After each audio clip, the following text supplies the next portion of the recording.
Okay, so here we have the next question on the menu today, and we have an electric circuit. Okay, I'm going to redraw the circuit real fast because there are some things that are not super clear in this diagram, so I just want to make them more clear by redrawing this.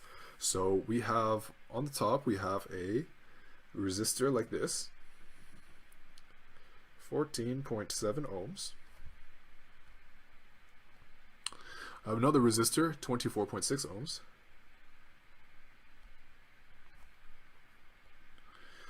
And here we have a voltage source. This has to be a voltage source. I've seen other diagrams that are kind of similar to this, so this has been a voltage source. And I'm going to assume that its plus is towards the right. So I would generally recommend against drawing voltage sources like this. Don't do that. They can get easily confused with capacitors, so instead draw them like this, and you will never be confused, and you'll always know which side is positive. Okay, so let's just call this Vs for the voltage source, and it has an associated internal resistance on it, which is very realistic. Most real batteries or voltage sources have this. So in this case, 3.2 ohms. Here it mentions some nodes of interest. Here we have node Y. Here we have node X. It also gives us a current. I'm not sure why it gave us two arrows. Current is only allowed to flow in one direction, so the only way that the arrow could work out is like this. So here we have I, and that is given as 0.26 amperes. Okay, so the first question is, what is the EMF of the battery? Or another way you can say this is, what is the voltage of the battery? The first thing that we might want to do is simplify the circuit. So we know that the circuit could be a lot easier to deal with if we combine the resistors.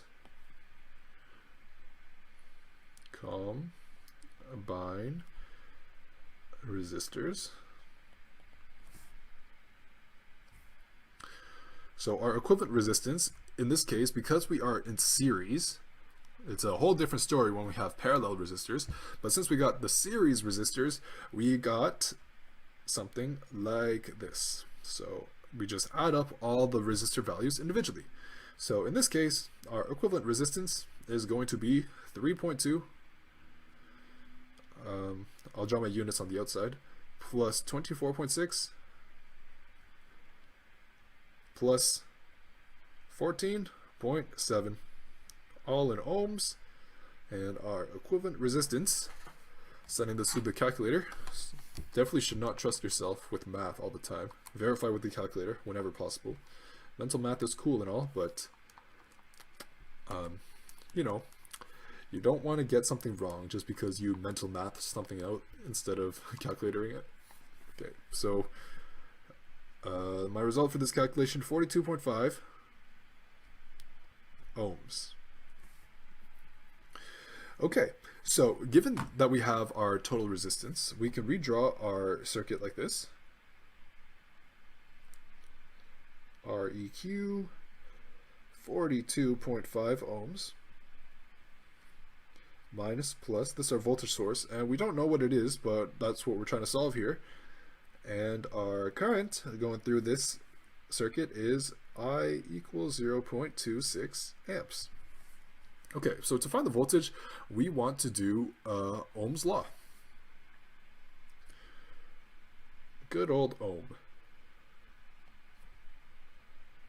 And Ohm's law tells us that V equals IR.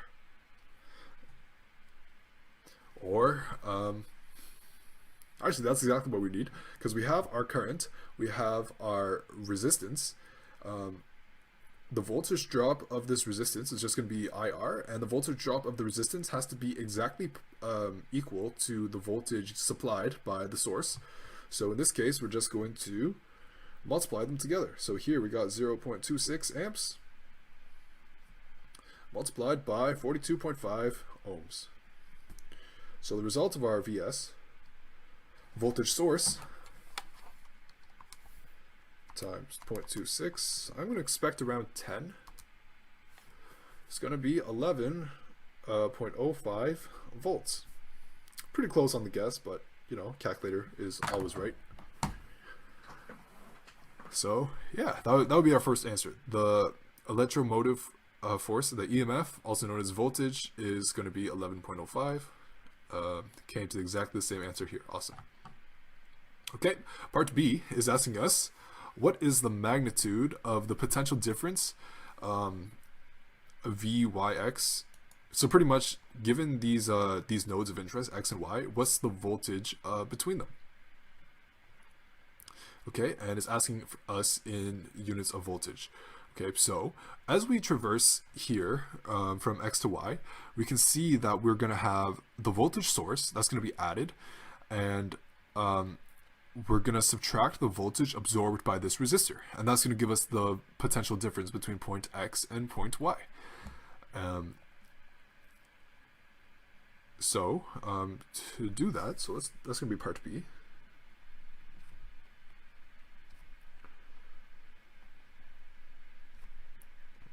Voltage between X and Y.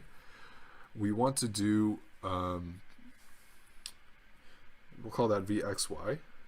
So we know that this is going to be the voltage source minus the voltage drop of the 3.2 ohm. And we know through Ohm's law that this will be equal to RS for the source resistor or internal resistor. So subbing in our numbers, like we just solved for Vs right here. So Vxy, our Vs value 11.05 volts. We're going to minus our current 0.26 amps multiplied by 3.2 ohms. And that's the resistance value. Yep. So let's do that quick math ASAP fast and figure out what the result of that calculation is. 0.26 multiplied by 3.2, and my calculation result is 10.218 volts. Okay, and what this pretty much means is, since it was mentioned that this resistor is an internal resistance to the battery, that means that even if the battery was originally written to be you know, around 11 volts, its actual effective source voltage is going to be more like 10.2 volts. Okay, so that's why these internal resistances are relevant. Okay, so that addresses part 2 of this question, and part 3 is asking us, what is the power dissipated by the resistance, by the internal resistor here. Okay, so part C.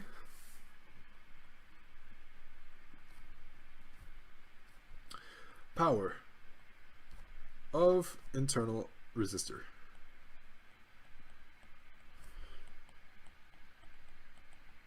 Okay, so the power equation, this is a nice easy one to remember. I remember P equals I V, because I remember this by saying, like, potato is vegetable.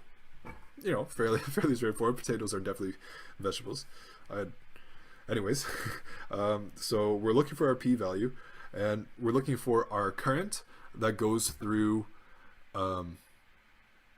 our resistor, and we're also looking for our voltage. But we know that through Ohm's law that voltage is equal to IR.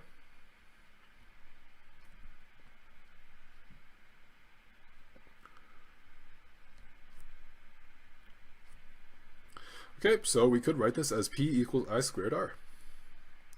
We know that the current going through there is 0.26. That's our I value. We've got to square that and multiply it by the resistance, which is 3.2 ohms.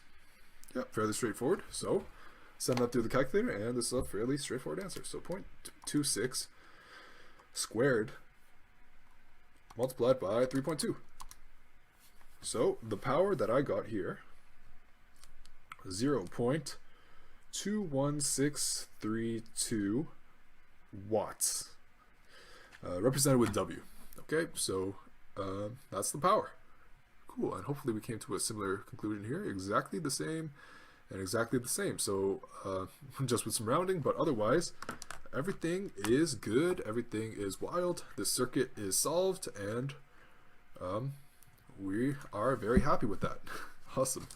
So the above solution is good. Good job. High five.